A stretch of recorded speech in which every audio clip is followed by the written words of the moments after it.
I'm Susan Drumm, and welcome to the Enlightened Executive, where your personal evolution sparks your leadership evolution. Each episode, we feature groundbreaking techniques and strategies to help you get the edge in personal and leadership effectiveness. This episode is brought to you by Meritage Leadership. At Meritage, we help strengthen leaders and empower teams to achieve high performance. Go to meritageleadership.com to learn more. Today, we're focusing on creating inclusion and belonging in the workforce, and I'm thrilled to introduce my guest, Nima George. Nima is the Director of Resources at Google, where she oversees strategic infrastructure planning for computer and network resources, as well as efficiency management for Google Ads, commerce, payments, and engineering. She's focused on three key areas as a leader: people, providing an inclusive, safe, and engaging work environment to help advance individuals and teams; partnership, to build strategic and trusting partnerships with client teams and partner teams across Google; and technology, where she asks, are they building the right long-term infrastructure within the company to support their engineering teams? So welcome, Nima. Thank you very much, Susan. So glad to be here. Well, I appreciate you taking the time out of the work that you're doing, and I'd love to hear this really important topic about inclusion and belonging and creating a workforce and a culture and an environment that allows people to thrive. So I'd love for you to share a little bit about your background before we get into that. So what helped you the most in becoming the journey to a more conscious leader, and what twists and turns has your career taken? Yeah, I'm happy to share, Susan. So I was born and raised in Kuwait. And then I went to India for 4 years of high school. And then I came here for university. And in college, I realized that I was one of the few women in tech. My background is management information systems. So it's a combination of computer science and business management. So I loved geeking out on, coding and math, but I'm also a very people person. And so I love the business side of things, and which is why I went into business management as well. Yeah, beautiful combination. And in addition to that, I come from a family where we're always talking about personal development, being a better person. And we read a lot around these topics about how to contribute back to the world, how to grow yourself. And so I felt like along the way, that helped me, that foundation that I gathered in my family helped me in tech, in my first internship, along the way into growing into a manager, and now, a director at Google. And so in your work in engaging your teams, how do you create this environment for inclusion and belonging, and have all the different types that you think is great? And I like to call it cognitive diversity, right? You want to have different ways that people think. But I think where people struggle, or leaders struggle, is how do I manage with those different personalities? Yeah, absolutely. So Google, like a lot of large companies, are taking this whole concept of diversity, inclusion, and belonging very seriously. I'm actually one of the DEI leads for ads, with inclusion being my main focus. And one would think that, you need these huge programs in place to make things work, and they're very much needed, don't get me wrong. But it's how you incorporate that in your day-to-day. A lot of times you see the CEO or the VP talk about diversity and inclusion and belonging, but how do you pass on those high-level company values down to mid-level management so that mid-level management can embrace those values in their day-to-day? Let me give you an example. So in a meeting, when you have 100 people dialed into video conference, and there are few people who are extremely vocal, they have a lot of questions, they interrupt the speaker, and then there are a few people who do have opinions, they do have questions, but they're very shy. They don't know how to speak up. Or they belong to a minority group, whether it's a woman or a person of color, and they're not really used to they're not comfortable raising their voice or raising their hand and asking a question. And how does a leader play an important role there? This is where the values around inclusion and belonging comes into the picture, where we encourage mid-level managers to take a pause and ask people who are in the meeting, person X, do you have something to say? Person Y, I see you're nodding your head. Do you have a question, right? And something as simple as that can go such a long way, because here you are as a leader now trying to incorporate basic tools to make people feel included, like they matter, their opinion matters. And then once you start doing that, you realize people then start feeling comfortable raising their hands. And it is not going to be easy. It's a very iterative process. Yeah, because I wonder, maybe some leaders feel shy, not shy, but hesitant to do that because they don't want people to feel put on the spot, and they feel like maybe that's worse. Tell me how you've navigated that. So some leaders, I would say, and I'm trying to see if I was ever shy or hesitant to do that. I don't think I ever was. I don't have that problem. Right.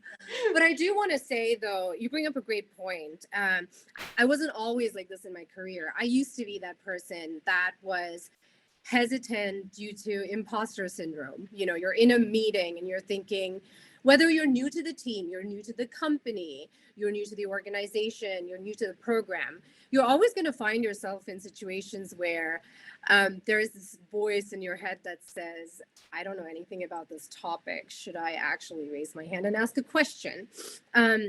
So yes, I've been there in situations like that.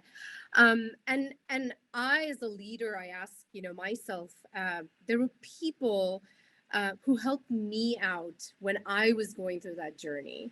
And what helped me when I was going through that journey and climb up the ladder, right? I had champions and I had mentors that supported me, that asked me and called me out in these meetings when I was silent. There were a lot of people who were very vocal. And it was, looking back, when I look at those situations, I realize those were the circumstances that actually made me exercise that muscle to feel like it's okay to be a tad bit uncomfortable. There are no stupid questions, so it's okay to ask this question. And I think along the way, that made me feel more confident in terms of, no, I don't understand this. I'm gonna ask the question. So now I've tried to replicate that as well. And and for leaders, I would say, always try and go back to what helped you along your journey. All of us have had mentors, guides, coaches that have helped us in our careers. And so be that for someone else, pass that on, move it forward. Right? Yes, yes. Yeah. Do you have a mentor in your life that has been instrumental for you? And if so, how did they help you? Yes, I have several mentors, and at work, I can say I can name one, Shiv. He used to be the VP of engineering and ads, and he just left ads recently, about a few weeks ago. And he's been a great mentor, and some of my other mentors at work, actually, the examples that I was giving you earlier about how when I was silent in a meeting, so he would actually ask me if I had any questions. Did I have an opinion about the topic? So he did a great job in doing that, or he would delegate things to me in terms of, talk to Nima, let her make the decision. She needs to review this. She needs to review the paper, ask her what her opinion. And this was at a time when I wasn't even director yet. I was a senior program manager. And there were a lot of times when I questioned, do I have the authority or the ability to assess this and have a 360-degree view and able to comment? And, mentors and coaches and your guides in your professional career, especially at work, play a very important role in pushing you into that uncomfortable zone, because they see something that you don't see yourself while being in that role, right? And so, which is why I definitely encourage all leaders and even my managers and my fellow managers, my peers at work, that it's very important to identify the strengths that your workforce brings to the table, and then push them a tad bit in the direction of, let's actually exercise that muscle of being comfortable with being uncomfortable. Yes, yes. You know what? I think a great exercise to do with that is to sit down and say, well, what feels in your comfort zone with a particular employee? What feels like a danger zone, like really out over your skis? And what can we get that's that middle ground, which is a performance zone, where Correct. it's pushing the envelope, right? It's not the comfort zone, but it's not so far out in the danger zone that the person's going to fight or freeze. But we need to keep pushing you in that arena. And the more you as a leader can, it sounds like that's what people did for you. I know that's what mentors had done for me. There were times where I was scared. I remember terrified to facilitate a very senior audience, and I was much younger. And, I had somebody who believed in me and pushed me out there. And was it perfect? No, but that's how I learned. And now I have this amazing skill from everything that he's pushing. What are other strategies or even mindsets that someone needs to think about to create a more inclusive workforce? Yeah, so great question.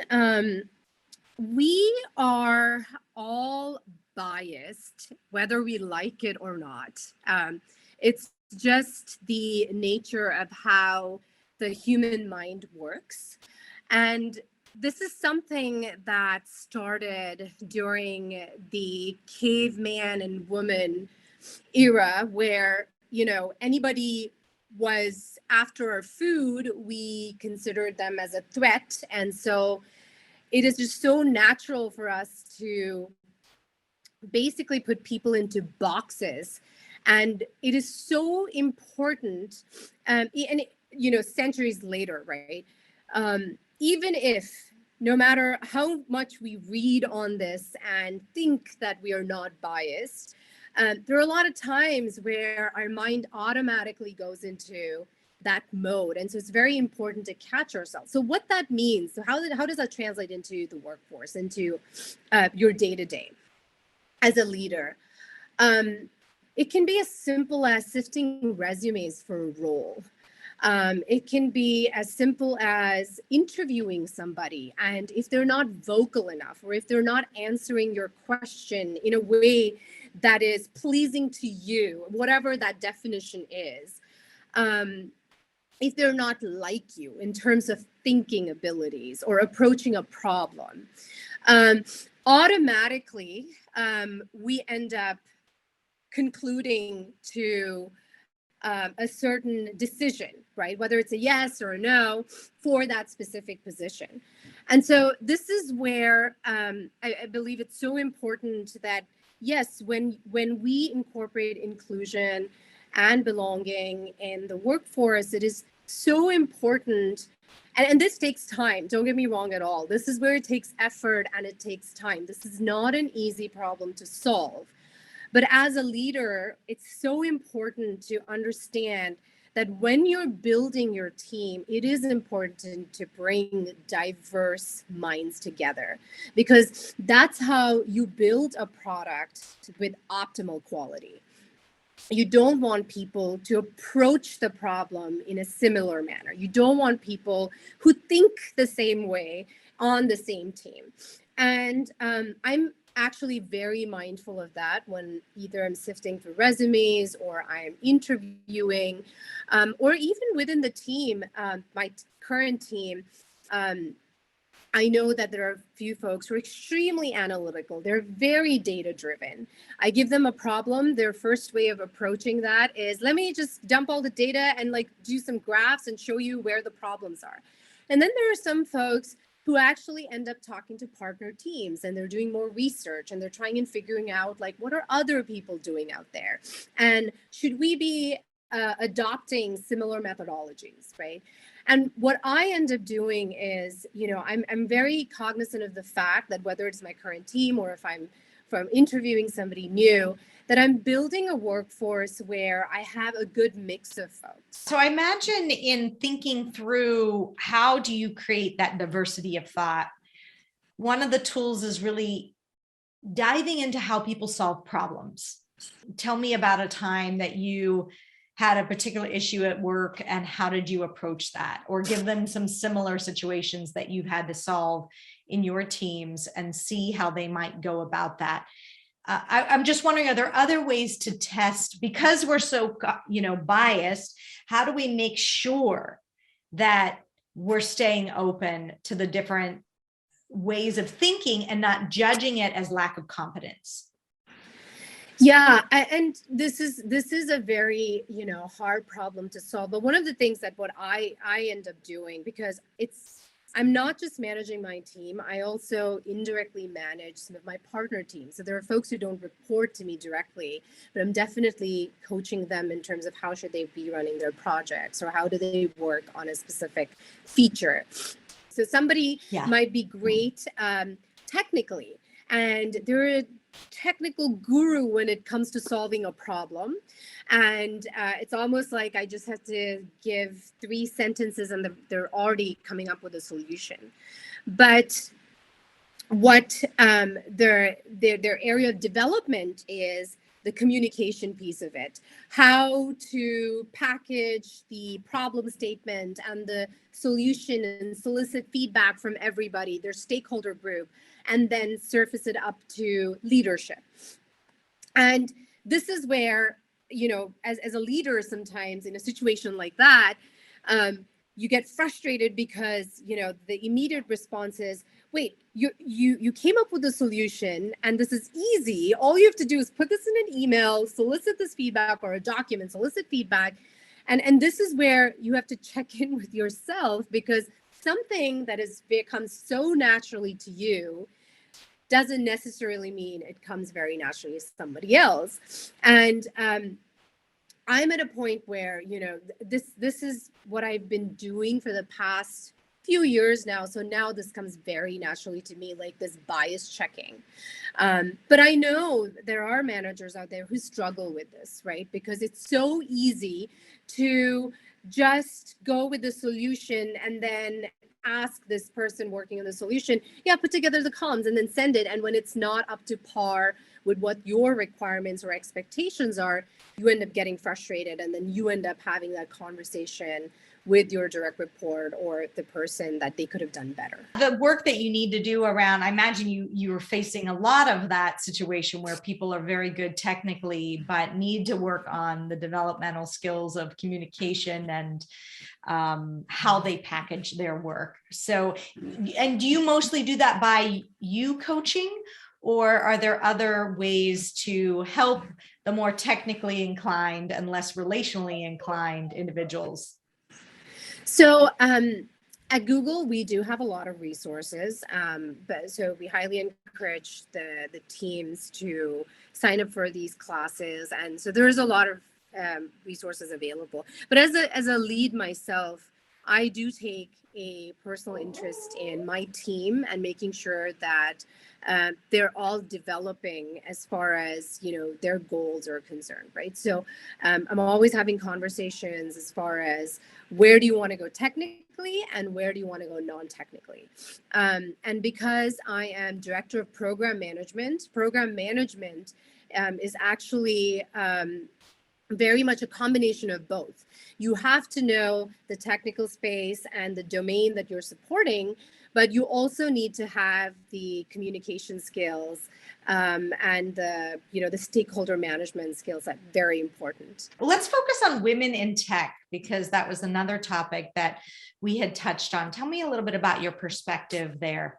Yeah. So when I started in college, I was one of the few women in my class that ended up taking a computer science course. And I remember taking first day of college in my CS class and thinking, is this a mistake? It's hard. It was hard back then because I was new to this country, and a very new experience. And my first class, I am the only person. So when you look around and you're not seeing people who you can identify with, immediately, as a human, you tend to become very isolated, I think is the right word there. And I would seek out people who looked like me, and who, it was just this natural tendency that, oh, I see a woman, and oh my God, and she's in computer science, great.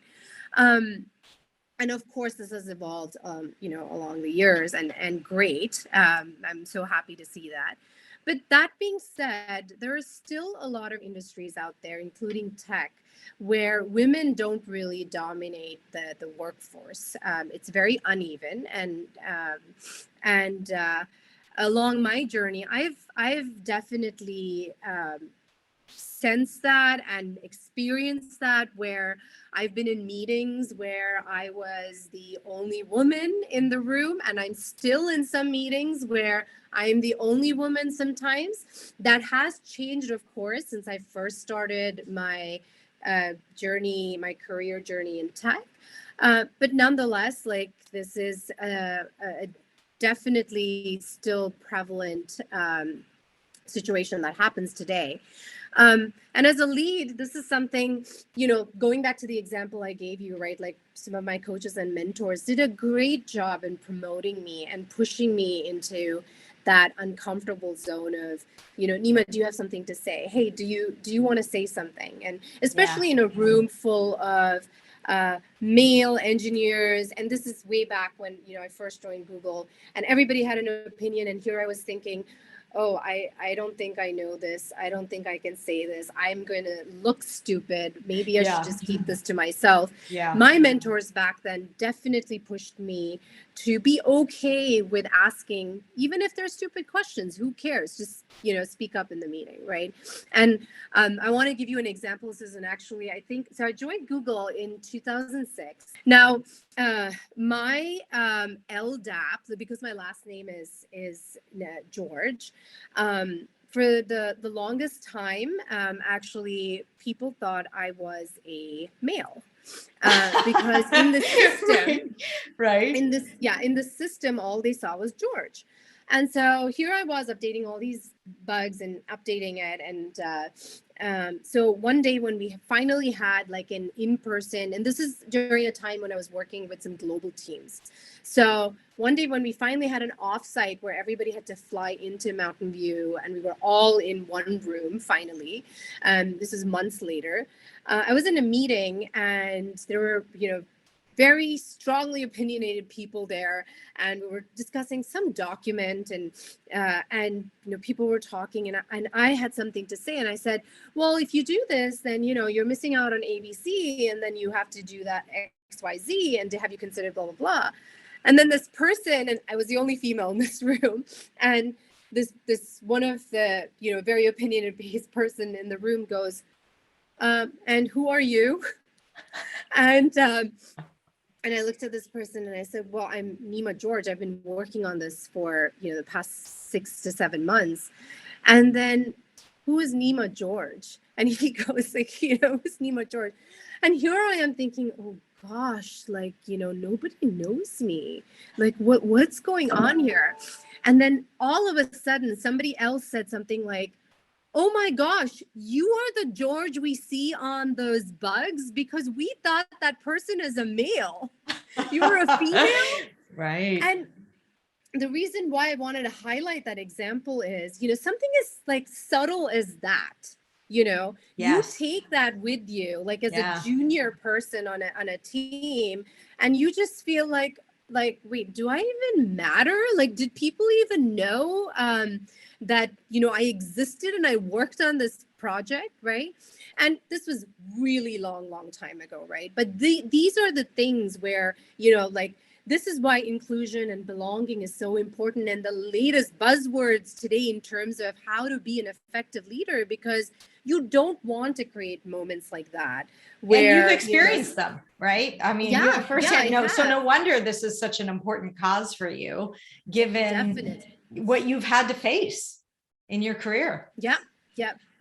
Definitely. Yeah. And that's the thing, as a leader, you need to be so mindful of these situations. And of course, since then the tooling and everything has changed, where now you hover over and then there's a picture on the, who is this Nima George person, and all of that. Things have changed a lot since, like 2010, right? Yeah. But regardless, this is how a lead can pay attention, to these kind of circumstances, because you don't want your workforce walking away from a meeting, from a project where someone feels like, do I matter? Do I belong here? Nobody even knew I worked on this project. Does it all boil down to how my login name shows up on this, on this tool, right? And this is why, this is a very important topic for me, whether it's women in tech or whether it is anyone in tech. It's the concept of, how can you bring your true self to work, where you don't have to hide, you don't have to worry about, am I even accepted here for being who I am? Yes. In fact, there's incredible data right now that shows that particularly Gen Z is having trouble even getting a word in edgewise into a meeting.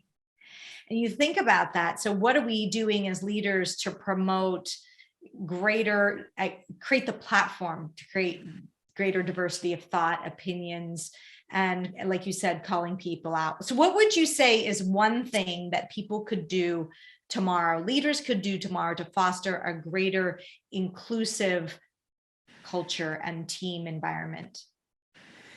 Yeah, great question, Susan. So I'm going to actually leave you with something that's very simple. This is a talk, and this comes from a talk that I gave at Google on topic of diversity and inclusion. Something as simple as, in your one-on-ones with your direct reports or team meetings, starting the meeting with, how is everyone doing today? There's a lot of things going on in the world today. Just wanted to do a quick check-in to see how folks are doing. It is quite overwhelming. And then also reminding your team in terms of, please come talk to me if anybody would like to talk about anything that's bothering them. And when I gave this talk at Google, I remember there were managers who ended up saying, I have never done this before. Like, I start my team meetings with production emergency issues because we have easier things that need to be fixed. So we go into a meeting and we pull up meeting notes and we're talking about, okay, we have these fixes and those fixes and these things. And wouldn't it be awkward if I now started doing this all of a sudden, right? And I would say to all the leads out there, no. And this is for the leads to push yourselves into that uncomfortable zone a little bit.